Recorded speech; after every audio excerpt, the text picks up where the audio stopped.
Broadcasting live from the choked estuary on the plain of Innistrad, this is Tap Tap Concede.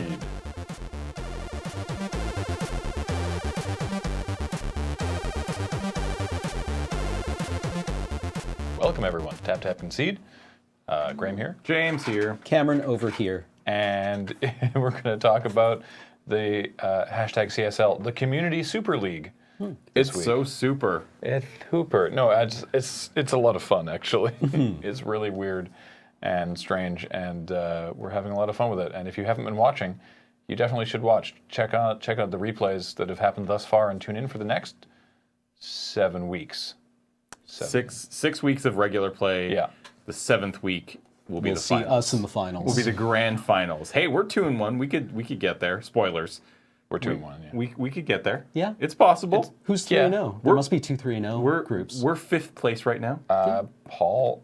No, because we beat Paul. So Gabby. I know Gabby is one. I don't know Yeah. who else is. Gabby's crushing it. Yeah, Gabby's crushing. All right. Well, we'll figure it out. Anyway, but first we'll do a crack a pack. So, Dice. Fall.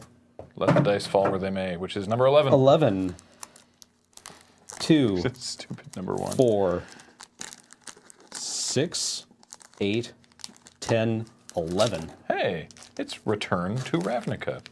This was given to us from Jessica at Con Bravo. Thank you, Jessica. Your pack was replaced with a pack of Chronicles. I look forward to that. And remember being at PAX when this was announced? Yeah. Return And to Ravnica, yeah. Yeah, that was insane. Didn't those two guys in the front row high-five each other Yeah. like 3 times? They high-fived and hugged. Yeah, they high-fived. They were so excited. It was adorable. They have video of it. I'm really happy about that. Yeah. First up, we have Electrickery, which is a single red mana for an instant. It deals 1 damage to a creature you don't control. Pew, pew, pew, pew, pew. But with Overload, which is 1 in a red, you can have it deal 1 damage to each creature you don't control. This was the Is It mechanic for the Return to Ravnica block. Overload, which is just a higher outlay of cost for you replace target with each. Yeah. So deals 1 damage to target creature you don't control, or deals 1 damage to each creature you don't control. This card was fine. Yeah. There were some times where you wanted this in your board. It was a good sideboard card. Crosstown Courier, one of the few guildless creatures. It's a 2/1 for 1 and a blue. Just a guy. Whenever Crosstown Courier deals combat damage to a player, that player puts that many cards from the top of their library into their graveyard. It was usable in the mill deck. Only kind of. Yeah, because this guy would kill your opponent before you milled them out. Also, his clothes are biting on Jace's style. It's true. It's Ravnican stuff. He borrowed from his, maybe Jace has a clothing line in Ravnica, It's true. and I like this idea. Yeah, Jace actually also runs acronym in Ravnica. Yeah, exactly. I love this card even though it's like of dubious quality. Launch Party. 3 and a black. Instant, which is helpful, as an additional cost to cast Launch Party, sacrifice a creature, destroy target creature, and its controller loses 2 life. This card was fine. Yeah. It was super playable. I just, it's great if there's like removal or they do a combat trick to kill one of your guys. You go, oh, okay, in that case, I'm just sacrificing this guy and I'm going to kill a thing. That's like the idea that you're throwing them. Yeah. Throwing whatever you're sacrificing at this creature, which may or may not work in a flavor sense. How about Avenging Arrow? Yeah, this card was Speaking pretty of legit. removal, 2 and a white, instant, destroy target creature that dealt damage this turn. Yeah. So yeah. Yeah, much better. Like, dealt damage to a player? No. No. You can block it Yeah. with like... If you're able to get up, like if you're able to get a reasonable block and just like have like a 2/5 or something that blocks their creature, Yep. just bounces off, and then you can kill it. But you did often have to be in a situation where you're like, okay, I got to let this scary thing hit me once, then I can kill it, and that sucked. Like Avenging Arrow was not amazing, but it was perfectly serviceable. Yep. As opposed to Essence Backlash, 2 red, blue for an instant, counter target creature spell. Essence Backlash deals damage equal to that spell's power to its controller. I got somebody with this once. Really? Yeah, and they were like, okay, well, I'll just take... Like, they were playing some weird creature where it had a much higher power than its casting cost. Was it like an X It was something like that. And they're like, power? well, I guess I'll just take one. And I'm like, no, power. And they're like, Ooh. this is a bad card. yeah. It is. It is Yeah, a it's a pretty bad bad card, card, yeah. But it got some. I'm pleased that you were able to get someone with it. lived the dream. Speaking of getting people, Hussar Patrol. 2 white, blue for a creature. It's a 2/4 human knight with flash and vigilance. This card was really good. Hussar Patrol was always really good. Has there ever been a less convincing bluff than holding up 4 mana on turn 4 in, It happened in a lot. Azorius colors, where your opponent's just like, you play out your planes, and you're like, pass the turn, your opponent just looks at you and writes down Hussar Patrol. yeah. Yeah. What are they going to do? Not run their 3/2 drops into it? Exactly, right? I mean, It's a good probably card. not. I wouldn't. Probably. Yeah. Oh. And then you don't have Hussar Patrol, and you counter their thing. Yeah, exactly. It was also just a really good like blocker and attacker. Cause Yeah, no, you it know, was a vigilance good just card, but yeah. Getting in.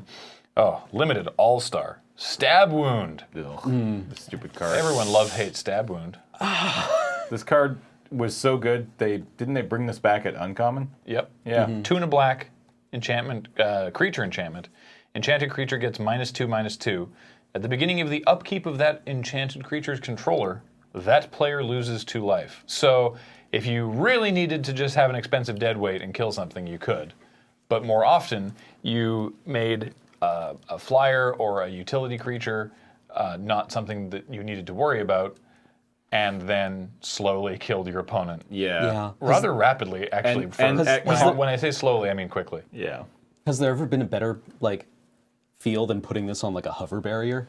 Yeah. Like just an 06 that can't do anything now and doesn't even block You well. could put. I remember a time when I saw 2 stab wounds on a hover barrier. Like Oh. at common, sorry.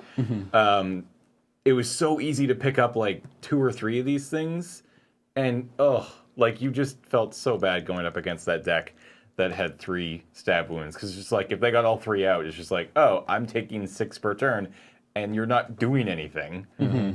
And yeah, I did not like this card. Also, great art. Yeah, good art. Like Yeah, absolutely the sharp intake of breath in the. yeah. Yeah. Next up, we have a Towering Indrik, which is literally Giant Spider. Yes. It's 3 and a green for a 2/4 with reach, except that it's a beast instead of a spider, That giant Because- spider's always good. They decided that giant spiders don't live on Ravnica which is weird. because there's Gloom Widow. Yeah, and another one. There's a archway. Yeah. There's a particularly there's Goliath spider. large arachnid, right? Yeah, it's like a archway spider or something. I can't remember. It's a huge. It was uncommon, and it's much bigger. And so that's what happened. Is I saw Towering Indrik and I was like, oh, I guess because spiders aren't in flavor for Ravnica. And then I think it was in Gatecrash was the giant spider, and I was like, well, this doesn't make any sense. Yeah. No, none of this adds up. Azorius Guildgate. These were important. Guildgates. It's a land gate. Enters tapped, taps for white or blue. Gates were relevant mostly in Dragon's Maze. Dragon's Maze. Yeah. Where there was cards that had like sort of Gate gate matter matters. stuff, There was a yeah. little bit of it. Was it RTR or Gatecrash that could only attack if you had a gate? That was the Jailkeeper. Yeah. The 4/4 ogre with Defender. Yeah, I think there was some number of cards that cared about gates in the first 2 sets, but it didn't really become a big deal until Yeah, Dragon's there Maze. was the common cycle of gatekeepers. Yeah, Yeah. they were very interesting. These weren't as. I don't think these were important in RTR draft as the Karoo lands were in original Ravnica draft. But yeah, they were still if the rare Relevant. wasn't good. Yeah. Yeah. Tower Drake is next. Tower Drake is a 2/1 for 2 and a blue, flying Drake, and for a single white, it gets +0/+1 until end of turn. It's got butt breathing. This card was okay. Which I think is called huffing. This card was fine. The 2/1 flyer for 3 and blue was fine. The butt breathing is it made it it made it a good blocker, but nothing super exciting about this card. Next up is a card that seems okay, but I don't ever remember anyone playing it. Security Blockade. 2 and a white, enchant land. When it enters the battlefield, you get a 2/2 white knight token with vigilance. And then the enchanted land has tap, prevent the next 1 damage that would be dealt to you this turn. I think I remember trying to pick this up once in an ethereal armor deck. That seems like a good place for it. Yeah. Because Knightly Valor was a really good enchantment in this Oh, set. yeah. Which it gave a creature +2/+2 in vigilance and came with a 2/2 vigilant knight. And that was 5 mana. And so this is, you get, like a 2/2 with vigilance for 3 It's not bad. is not bad. And this also gives one of your lands randomly the ability to prevent damage to you. But I don't recall anyone ever playing this card. Maybe it's just not good. Speaking of which, There Archweaver. I knew it was something to do with an arch. That's a terrifying, that's an image I could do without. Yeah. Yeah, Archweaver, it's 5 green for a 5/5 reach and trample and pants wetting. Yeah. Like, look at it. It's a big spider. This is very big. The silk of the He's a big boy. Archweavers adds structural integrity to otherwise unstable Izzet building sites. Nice. Why do the Izzet put up with that? Why aren't they like, huh? Because it makes their building not fall Yeah, I down. was just going to guess. say, without them, their buildings fall over. The Izzet are very harmonious with nature. Next up, we have Tablet of the Guilds. Oh. 2 mana artifact. As it enters the battlefield, choose 2 colors. Blue and red. All right. Whenever you cast a spell, if it's at least one of those colors, you gain 1 life for each of the chosen colors that it is. Well, this card is bad. This card was So if you do pick nothing. blue and red and you cast a spell that is blue and red, Oh, you gain like 2 Essence. life. Essence Backlash. Yeah. Yeah, You Essence gain 2 Backlash. life. Oh, yeah, Exactly. you get them. That's like a huge life swing. Yeah, no, this card was not good. I just like that everybody agreed the Lucky Charms were bad. The feather and all that stuff. Yeah. Everyone agreed that those were bad. And they made one that it just works for everything. So it comes into play, choose a color, and you just gain life because of that.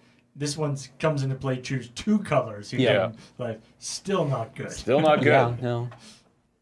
Even if this card just said whenever you cast a spell, gain 1 life, I still wouldn't play it. Like, just incidental life gain is bad. It has to do something. Yeah. Right?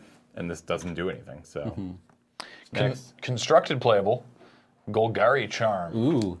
This Kills was- True Name Nemesis. It sure does. So it's black-green instant. Choose 1. Either all creatures get -1/-1 until end of turn, or destroy target enchantment, or regenerate each creature you control. There was a thread on the subreddit the other day about a really sick Pro Tour play with Golgari Charm. And it was Golgari Charm interacting with Scavenging Ooze in a way that, like, if they did it at a different point in their turn, it wouldn't have worked. But because they did it correctly, they like won combat and just blew their opponent out. Huh. Cool. So yeah, Golgari Charm. The -1/-1 is the one we're talking about. It's pretty sweet. And our rare is Chromatic Lantern. Remember at the launch party at PAX how people were like looking at this card and being like, "This is amazing. Yeah, Have you seen this?" it's not that No. amazing. I think it's neat. It's, it is. It's neat, but it's 3 not that good. It's a 3 mana artifact that taps for 1 mana of any color, and all your lands have tap for 1 mana of any color. I like it in Commander. Yeah. It was also but- fine in this limited environment. Like you would run it. Yeah? You would. It wasn't a first pick necessarily. No, it was not a first But pick. if you were maybe not if you were in 2 colors, because it is also ramp. It is a mana rock. So maybe not if you were in 2 colors, but if you were trying to do something fancy, you would definitely run this. So what are we taking out of this pack? Stab Probably wound? the Stab wound. Stab wound easy. I don't think it's even close. Yeah, actually, you're right. It's not even Keeps you the most close. open too. This is Return to Ravnica, so black gets into Golgari or Rakdos, Yep. and it's good in either of those. Yep. No, it's less good in Rakdos, honestly, because Rakdos you want to be aggressive, and Stab Yeah. Wound just incentivizes them to block with that creature. Yep. But you can probably get them for. It's still just Two with brutal, it. though. Like, Yep. you still never don't play this card if you're in black. All right. So that was the Cracker Pack. Yeah. Yep. So let's talk about CSL. So for anybody who doesn't know, CSL is the Community Super League. It is similar to the Vintage Super League, the Standard Super League. I don't know if they've done anything else. I think they've done modern Super Leagues. It's an event that is sort of spearheaded by Randy Bueller. He used to work for Wizards. He does commentary now. Super good guy. And he and Athena Elantris, who you would know, she's a streamer, and she was here for our pre-release. Yep. Came up with the idea of doing a community Super League, which involves prominent members of the community, not necessarily pro players. And in fact, certainly not. I think the only professional for Paul. player we have is Paul. Not our Paul Cheon. I guess it depends on your definition of pro player as well. Like Kenji plays Magic professionally. Yeah. I mean, that's what he does for a living. Yeah, that's true. He doesn't play it at the top level, but he definitely plays. Anyways. So He's come so close to top 8ing like 3 GPs. Yeah. He's placed like ninth and like 24th Well, or something. he's like ninth, and I've seen him lose like 2 or 3 finals in a PTQ, like an online PTQ, and it's Someday. sad. One day he will get there. Yeah. Anyway, so the Super League is a lot more casual, a lot more fun oriented. That's a word, right? Oriented. So the first week was, and Graham can talk about this in a minute, was the standard or the Pro Tour standard gauntlet, where they picked 10, we picked a deck, we draft the deck, and what did we end up picking that week? Actually, real quick, I just want to go over who's actually in the Community Super League, which is ourselves operating as a unit. Similarly, the Girlfriend Bracket podcast also operating as one. Megan and Maria from Magic the Amateuring, Marshall Sutcliffe, Kenji Ashira, Gabby Sparts, Paul Cheon, Aaron Forsyth, the professor from Tolarian Community College, and Wedge from the Mana Source. Yeah. So that's your 10. And so the first week, on Magic Online, they have this thing, the Pro Tour Gauntlet, which is they take the top 8 decks from the recent Pro Tour, which in this case was standard, and then you get to actually play with them. It wasn't necessarily the top 8. There was more than 8 decks on Magic to play. Online, they do the top 8, I think. No, there was more than that. I Well, thought. we had more to pick from because there's 10 of us. Because So Randy gave us the option of drafting the decks from the top like 15 or so. It was like the top 8, like the decks that were in the top 8, and decks that went a certain record. We were very low on the pick order. We wanted to pick the ramp deck, but Wedge got there first. So by the time it was down to us, it was slim pickings, and we ended up with Luis Salvato's red-white Eldrazi goggles, which we selected because the term Eldrazi goggles sounds funny. And so, and there was like 3 decks left, and it was pretty low on the ground. And so I was like, all right, sure, let's take the Eldrazi goggles. This seems like fun. So it's called Eldrazi goggles because it's a red-white Eldrazi deck with stuff like Eldrazi Displacer and stuff, but it uses Pyromancer's goggles to double cards. So it runs Tormenting Voice and Magmatic Insight, which are cards that make you cast them and you discard either an additional card or an additional land card, specifically in the case of Magmatic Insight. But if you use Pyromancer's goggles, you only have to discard once, but you get the effect twice. So you end up drawing 4 cards for discarding once, or you can double Fall of the Titans. So then you get to do X damage to one target and another target and a different target and another target. Or you can do like with Eldrazi Titans, if you Surge, Fall of the Titans, and X is 5, you can do 5 to a creature, 5 to your opponent, 5 to a creature, 5 to your opponent. So that's sweet. But I was like, all right, well, before I play this deck, because that week it was only me playing it, I was like, I'm going to go online and I'm going to watch him play at the Pro Tour. And the only televised matches at the Pro Tour with Luis Salvato was in the top 8, where he lost all 3 games. So I was like, I don't know how I'm supposed to play this deck. Okie dokie. How'd that turn out for you? Turns out I didn't have to play the deck. Correct. I had very few decisions to make because I drew so terribly that basically it was just watching me not have land. And like in game 1, I pitched a land to Magmatic Insight. Yeah. But I was like, but then presumably I'm drawing 2 cards. I should end up drawing land at some point, and I just didn't. And I can't even remember who it was that steamrolled me, but it was a Wedge, right? Yeah, it was. Yeah, it was a quick match. Yeah. In week 1. Week 2 Week 2 is interesting. was Innistrad plain constructed. So block constructed is an old format where you build a constructed deck out of cards in a certain block. So in the case of original Ravnica, or sorry, original Innistrad block, it'd be Innistrad, Dark Ascension, or Avacyn Restored. You can build a deck using cards just from those 3 sets. They don't do it as a Pro Tour format anymore, but what this was Innistrad plain constructed. So it was Innistrad, Dark Ascension, Avacyn Restored, and Shadows over Innistrad, which is pretty cool. So you get to sort of maybe look at some old block constructed decks and tune them up, or do something totally new, or take a different angle on it. The only restrictions was the restrictions from original Innistrad block constructed, which was that Lingering Souls and Intangible Virtue were banned because it turns out that combination was too good. What were some of the other decks that people played with?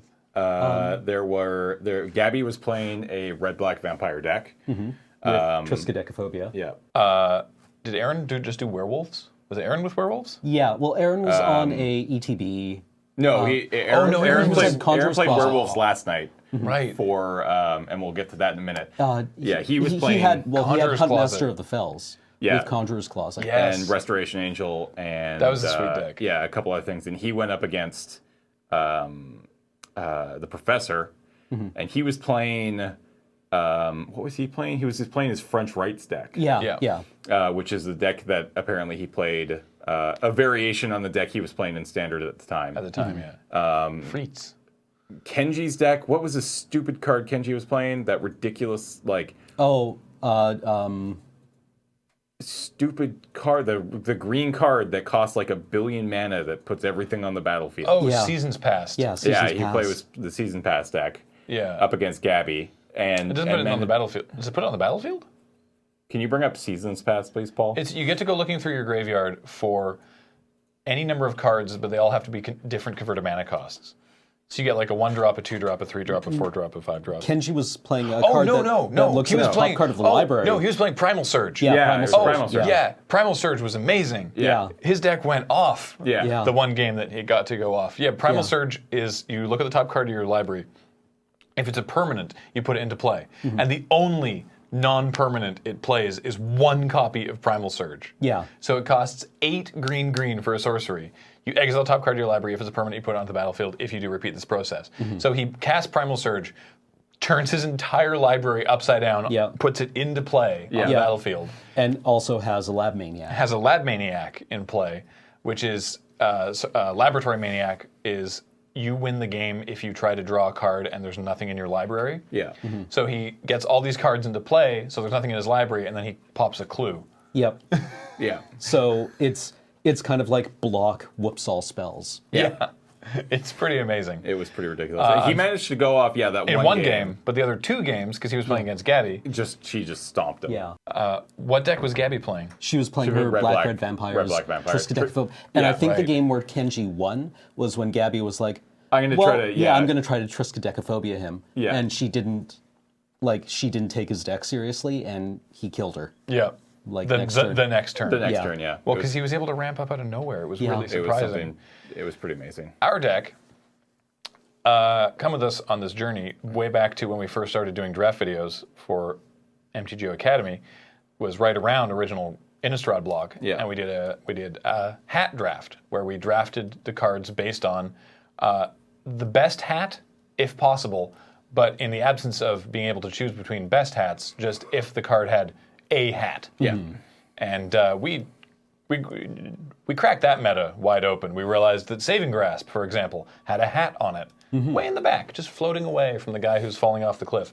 And it was a decent enough deck at the end of it, but it got sent around as like, look at this, it's a hat draft, and people still joke with us about it. And so Yeah. we were like, well, all right, if we're gonna do plain constructed Innistrad, let's do something with hats. And James suggested singleton hats. Yep.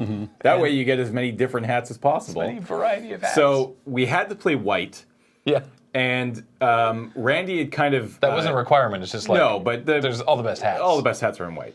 Randy had kind of said that he didn't want a whole bunch of the human decks because it was pretty much just the most broken deck. Yeah. He didn't say we couldn't play a human deck. He just wasn't. He didn't want like 3 or 4 of them. In the end, we were basically the only person playing a human deck. Yeah, nobody else did. And we played such a weird human deck because we played a blue-white human deck. Because white-green is what you want to do. White-green is what you want to do, but blue has the sequel to Saving Grasp. Yeah. Oh, the sequel. Yeah, I hadn't thought of that. Yeah, because it's Which is Gone Missing. Gone Missing. Is the sequel to Saving Grasp. It's the all-star of the deck, really. Yeah, which it was our build around. Yeah, which we never actually. I don't even think we drew it. I don't actually know if it's the same. It'd be awesome if it was exactly the same hat, because my thought is that this now hat is just lying on the water below the cliffs. So yeah, this card is just a hat. it's just a hat. Just a hat. So we're like, okay, so we have to play white blue, and basically, Graham and I sat down on like the Wednesday, like Yeah. the day before, Yeah. and just went through all the white one, blue this one, cards, this one, and this just one. clicked in every single card that we saw that we had a hat on it. On paper, it wasn't a great deck. No, not really. Well, I mean, it wasn't In bad. paper, it's not a great It had a reasonable curve. It had a good amount of creatures. Its spells were lacking, but Well- it probably didn't deserve to do as well as it did. Well, I mean, like we saw good cards in all of our games, like Champion of the Parish. And Yeah, that was a big Elite Inquisitor and Yeah. Get the Boys. And Thalia's Lieutenant. And we just drew incredibly well. And we went up against the Girlfriend Bracket, who was playing a white-blue hexproof deck. Yeah, it was block boggles. Yeah, basically. Yeah, it was in the So they had, block boggles. Geist of St. Traft and Invisible Stalker. Yeah, And then stuff which are both hexproof, and Invisible Stalker notably is unblockable. Yeah. And then things like the Invisible Stalker's best friend, Butcher's Cleaver. yeah. And stuff like Invocation of St. Traft. Invocation of St. Traft, Yeah, which they came very close to, because I was watching from home that week. They Yeah. came very close to, like they could have, in fact, yes. put Invocation of St. Traft on Geist of St. Traft and hit for double angels. Yeah. But you guys had a 2-power first strike blocker, and you could have just blocked the Which, Geist. as it turns out, Geist of St. Traft in Constructed was insane because nobody's playing like just bears. Yeah. But in a deck that actually plays bears, suddenly Geist of St. Traft is just trading Yeah. with a 2/1 with Vigilance. Which we played. Yeah. So game Or dying to Elite Inquisitor. So game 1 was basically just a back and forth beatdown match, and we would have won game 1. You put up a good fight. Had it not been for Feeling of Dread. Yeah. Feeling of Dread 100% won the game for the Girlfriend Bracket. Yeah, because it's 1 and a white instant, tap down 2 creatures, flashback back Even for 1 and a blue. if you crossed out flashback, we would have won. But because it has flashback, we lost that game 1. Then we went into game 2, and game 2 is I like that those two people are like, where did our hats go? yeah, Yeah, like the hatless card. yeah, it's true. It's 2 humans without hats. Can someone get these people hats Wow. so we can play this? That's amazing. Yeah.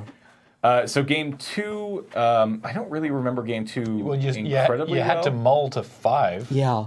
But luckily the Girlfriend Bracket was also didn't we off. mull to 4? And 4. Wasn't that Yeah. game? Wasn't that game? No, that was game 2. that was that game was 2. game 2. Okay, right. So game 2 was the mull to 4. Yeah, because it was Marshall and Paul were doing the commentary, and they were like, well, it's been a fine showing for the hats. Yeah. I mean, you mulled a 4 against a deck that just rolled you. It's like, well, all right. Well, it didn't, but it didn't roll us. But it definitely has the ability to. Oh, yeah. Yeah. Luckily for us, stumbled they very badly on stumbled land. so badly on land. They only had 2 lands for the entire game, and we managed to just draw into 2-drop, 3-drop, 4-drop, and just get them. The out. curve was insane. Yeah, the curve You was got like Champion of the crazy. Parish, Gather the Townsfolk, and then like Thalia's Lieutenant, I think. 3-drop, and then you got the Thalia's Lieutenant. Yeah, and it was just like pumps the whole team. And, yeah, it was insane. And they kept just attacking with the Invisible Stalkers. They're just like, Well, you have to play to your outs, right? Yeah, and the basically. out against like our aggro deck is getting Butcher's Cleaver. And which they had 2 of in hand. And Yeah. was our win there when we drew the equipment and managed to get through the last bit of damage, yeah. or Oh, was Slayer's Plate. that game 3? No, that was the game 2. That was the game Yeah, 2? the Slayer's Plate, which, by the way, fantastic hat on Slayer's Plate. Because we put the Slayer's Although- Plate on our own Invisible Stalker, did we not? And yes. managed to get in for lethal. Yeah. Because Yeah. Yo, that hat's so good. makes the stalker considerably less visible, or Yeah, less more- invisible. yeah. You can sort of see it coming at you, but you still can't do anything about it. Yeah. And then in game 3, it was another pretty close game, but we actually managed to draw one of our very few pieces of removal, which was the. Do you remember what that card's called? Because it's not good, and you don't play it ever. But we played it. Well, it's the one Oh, that bounces. Compelling Deterrence. Yeah, Yes, compelling deterrence. Yeah, because it bounces the auras Yeah. and the equipment. Yeah, and we managed to set up blocks in such a way that we blocked the Geist that had Spectral flight. that had Spectral Flight on it. So we bounced Spectral Flight. You actually bounced it before blocks because you bounced the spectral flight. That's right. Because Yeah, again, yeah. compelling deterrence could bounce a creature if it could target the creature, and it can't target can't. Geist as Hidden Trapped. Yeah. So they attacked with the 4/4. No, we attacked. They blocked with Geist. Oh. Yeah. Yeah. That's how it went. Okay. Yeah, Anyway, we blocked with a 3/3 first striker. Yeah, that's right. With a Or leading attacked. Inquisitor with a counter on it. Yeah. We attacked with it. They blocked with Geist of St. Traft with Spectral Flight on it, making a 4/4 flyer. Right. We bounced the Spectral Flight, killed Geist. Yeah. Right. And that basically secured us the game. That was yeah. And Cam and I honestly just like got giddy when we won Yeah. that game. Like we could not believe that we had won the match. Like we were high-fiving and just squeeing like it was amazing. Yeah. It was so much fun. And then you were wearing hats the whole time. We yeah. put on hats, in and around game 3, and then we definitely made sure we had hats for commentary. Yeah. Yeah. Because you had to. Because I was watching from home and I texted James. I was like, "Oh, you guys should totally wear hats for when you're up on commentary." And he was like, "Please, Yeah. we've Yeah. been wearing hats while playing." Who do you think we are? I'm so sorry. I'm Yeah. sorry to have ever suggested anything. So that was week 2, and Yeah. then last night was week 3, and week 3 was tribal constructed. Yeah, Tribal Wars. Tribal Wars. which is a used to be a real format. Yep. Now unsupported, but still exists, so you can play it whenever you want. It's a legacy format. It uses the legacy ban list. So the ban list we were working with was the legacy ban list and Umezawa's Jite, because Yeah. it sucks, and any card that just hoses a tribe. Yeah. Yeah, Like so like engineered plague. Yeah. Exactly. Because it's like that's just not just not fun. And it's not in keeping with the spirit of the thing. Yeah. So what we did is again we got to draft. Well, we didn't draft because there wasn't like a set pool, but in reverse order to the standings, we got to pick what tribe we wanted to play. With these caveats, a third of the deck had to be cards of that tribe. Yeah. And 10 of the cards had to be standard legal. 10 of the creature cards. 10 of the creatures had to be standard legal. Yeah. So they were suggesting, like Randy and Athena were like, elves, goblins, zombies, werewolves, vampires, Classic. Yeah. the classics. Kenji's up first, and he goes, "Cool, scarecrows."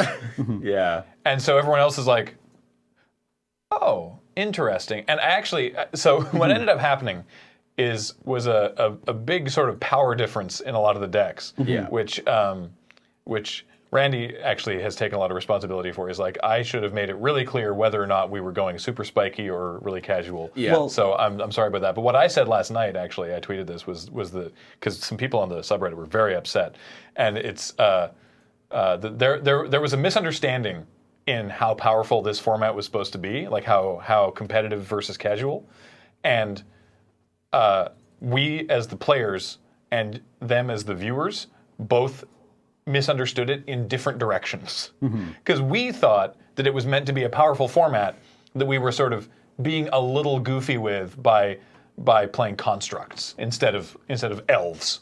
Right. I mean, 'Cause us personally, yeah. We were third pick. We could have picked elves. We could have picked zombies. We were going to pick zombies actually, right? Which would have been nuts, right? Well, like I mean, like- legacy zombies with Relentless Dead and Diagraph Colossus. And, Yeah, well, and I mean, yeah, you can play a lot of like interesting sack outlets, and it's a very resilient deck, and it's Yeah. hard against removal. but the viewers thought it was like a super casual format that we'd ruined by playing Affinity. Yeah, well, I mean, like, the thing is that it's the legacy ban list, and you have to think, like, okay, Kenji picks Scarecrows. Yeah. LOL. But Except Scarecrows... Painter Servant. Painter Servant and Pillapalla. Yeah. Right? Like, these are actually, like, that... You can just die to that. Yeah. Right? Out of nowhere. And the professor picked Merfolk. Yeah. And, so and we knew that. And it's like, if we try and do something goofy and stupid and we get paired up against Merfolk, we just lose. So we gotta do something competitive. Yeah. And as it happens, we got paired up against Paul Cheon, who was doing 100-card Druid Dirtles. Well, Enchantress is also a deck that can Super go off. Yeah. Right? Like, Someone was saying that Paul's deck was not competitive, and I'm like, Paul's deck, despite the library size, was actually very competitive. He just didn't draw what he needed to draw. yeah, Well, I mean, like, that- there were but- turns where he was yeah. drawing like 4 or 5 cards. I mean, that's why you don't make a 105-card deck. Yeah. If Paul had made a 60-card Druid-based Enchantress deck, Yeah. it would have been a very good deck. True. Yeah, like if he starts raining Rex Sages on us. Yeah. Right? So it just happened that a lot of the matchups for week 3 ended up with, a more spike leaning deck against a more goofy leaning deck. And so they were over pretty quickly. And knowing the formats coming up, it's probably not something that is going to happen again. Yeah. Certainly not after last night, and we know. So I wouldn't be too worried about something like that happening again. And like, I wanted to play with Hangerback Walker. Yeah, Right, we like- never drew one. Yeah, Constructs, I mean, I thought people would give us shit for running Hangerback Walker because it's really good in Standard. Yeah. But as it turns out, that was not people's problem. The problem was cranial plating. Was cranial plating, Yeah. which is a very, very, very powerful card. well, and I mean, like, Also, we never drew a Hangerback Walker. yeah, the thing is that, like, the cards in Standard right now support kind of a more aggro-y plan, right, for Constructs. Right, like, and if you're playing Hangerback Walker, you kind of want to do a thing where you are able to sacrifice it, so that means you want to play Arcbound Ravager, right? Which is suddenly you're an affinity. And if you're playing a lot of artifacts on an aggro plan, then it doesn't get better than Cranial Plating, Yeah. right? And in a format with the Legacy ban list, like, you have to assume that somebody is going to be playing real cards, Yeah. Yep. right? Like, if you wind up against elves, which can hoof you like turn 3. I wonder how our deck would have done against the Prof's Merfolk deck. I would have to see what flavor. Like, Merfolk is a very tempo-y list. Yeah. Right? Yeah. Where, like, it holds up things like Force of Will and Daze and Ether Vials in its threats. And suddenly it's he certainly crushing had- you with... He certainly had Force of Wills. Like, and if he's playing True Name Nemesis, Yep. right, which is suddenly like Yep. a 5/3. Yeah, I don't actually think we could have beat. I mean, if we were playing a true Legacy Affinity? Affinity deck, Sure. it probably would have been a better matchup. But like, he went in with Legacy Merfolk. Yeah. We went in with with 10 cards from Standard. yeah, with So, Temper, like, but also with Harbinger of with, the Tides, I with think? Wasteland and Force of Will and stuff like that. And So like Rashid and Port, I Yeah. imagine. Yeah. and that was fine. I didn't have any problem with it. The matchups were just super unfortunate. Some people were giving him guff as well, and he was like, Merfolk is my favorite Yeah. deck ever. Yeah. I own it in every possible format, and they're like, it's Legacy Tribal Wars. And he's like, oh, then I'm playing Merfolk. Yep. And people are like, you're not in the spirit of the format. And he's like, what? No, this is completely the spirit of the format. Yeah. It's not my fault that my opponent showed up with a bunch of dogs. Yeah. Yeah. Which, to be fair, the MTA cast Hounds deck was also pretty sweet. It was pretty Yeah. amazing. Their plan, by the way, their secret tech was Cathar's Companion with Merfolk, the Pearl Trident. Cathar's Companion, which is the 3/1 that when you cast a non-creature spell gains indestructible. Yeah. Cathar's Companion and Day of Judgment Yeah. to That's right. wipe Yeah. the board except for all the Cathar's Except for Companions. except for the Yeah. companions. I Like, love that. it's not bad. Like, it's not a good play. Yeah. But it's certainly not like... It's funny. Yeah, I like it works. It definitely works. It leaves you with a bunch of 3/1s and then with nothing. Yeah. Right? And even like the horror deck, which I think was the other one that we knew had been taken when we chose Constructs. Like Chasm Skulker and Thing in the Ice, like they get played in Highlander in the same deck. Yeah. Yep. Right? Like that's a Who was game on- plan. Which one was Horrors? Horrors who was was playing that? that was girlfriend the bracket? girlfriend bracket, I Yeah. believe. Right. And then Wedge was on Nightmares. Yeah. Mm-hmm. Kind of. Yeah, kind of. Nominally on Nightmares. Yeah. I don't. I can't defend that one. Well, poor Wedge. Yeah, Yeah, well, right. Like, he put out the call on Twitter. He's like, "Yo, I'm making this Nightmares deck. Do I also just throw the World Gorger combo in there for lulz?" And his followers were like, "Yeah, dude, totally. That sounds hilarious." And then he got it turn 2 both games, and Yeah. it was just like, "Oh, yeah, Awkward. now I feel bad." yeah. World Gorger Dragon, by the way, this combo is okay. So it's a 7/7 flying trample for 3 red. When it enters the battlefield, exile all other permanents. When it leaves the battlefield, return the exiled cards to the battlefield under their owner's control.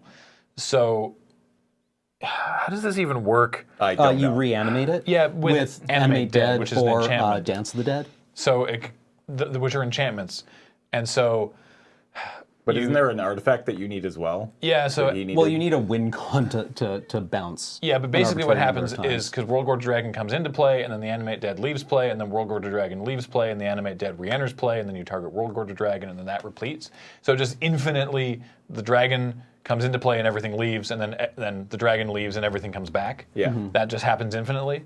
And I don't actually recall what the the working piece of it is that kills you, but does it mill you out?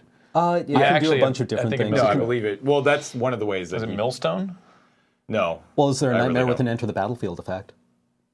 No, that's the thing. Is this? I mean, Well, this is a nightmare. Well, yeah, this is yeah. a nightmare. But like, I mean, like on flavor, right? You would want a nightmare with an enter the battlefield effect. yeah. Yeah. Like that drains you for 1 or something. I don't actually recall how it worked, but Mm-hmm. yeah. Anyway, he got it like turn 2 both games, so it was like, Well, this is awkward, but Yeah. I'm not going to win. Yeah. yeah, I'm not going to sit here and not cast it. but Yeah. yeah.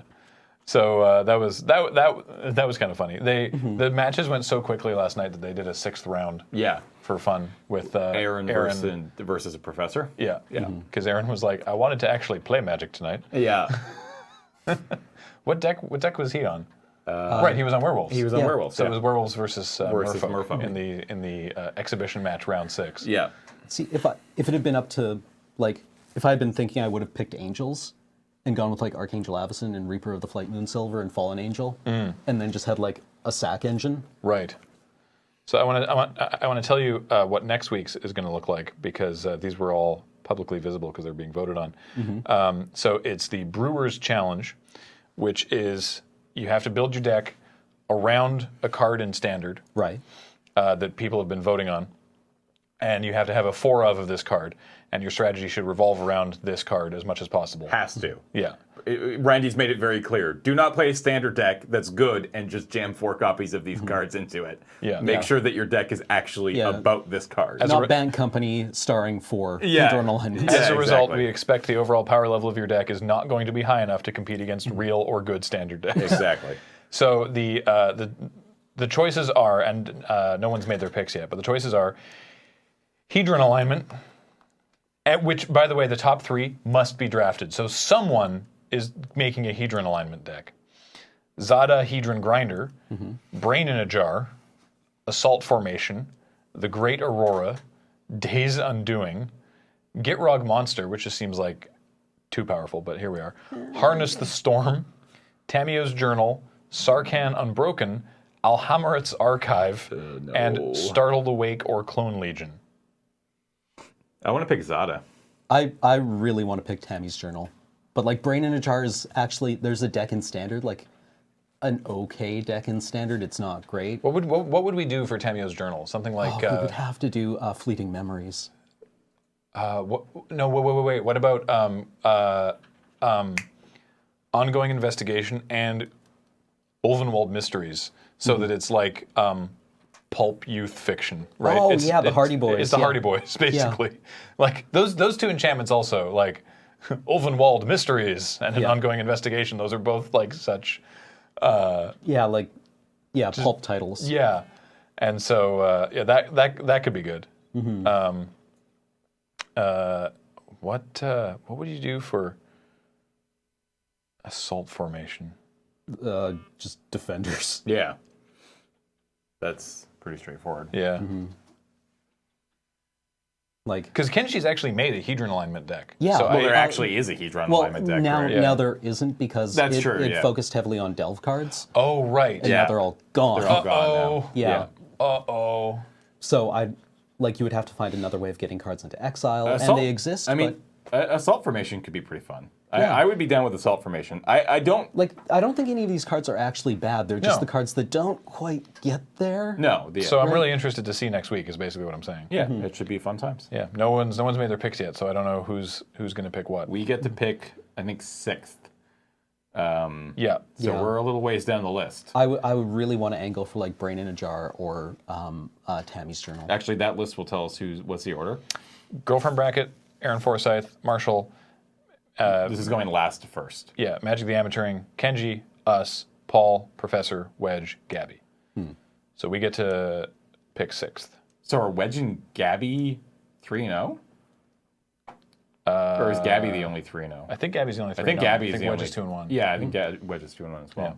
There's also, by the way, Brewmaster voting, which is a separate standing. So Yeah. there's actual match standings, which is like being tracked over the whole thing. But there's also on some weeks there's also Brewmaster standings, which is that you, the viewers, get to vote on not which deck you think is best. You score the decks.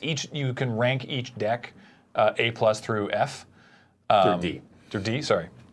And then we get a standing based on that. The hats went over very well. Thank you. I mean, the criteria on which you vote is entirely up to you. Yeah. It doesn't. You can choose if it's. So basically, if it's- always vote us A+.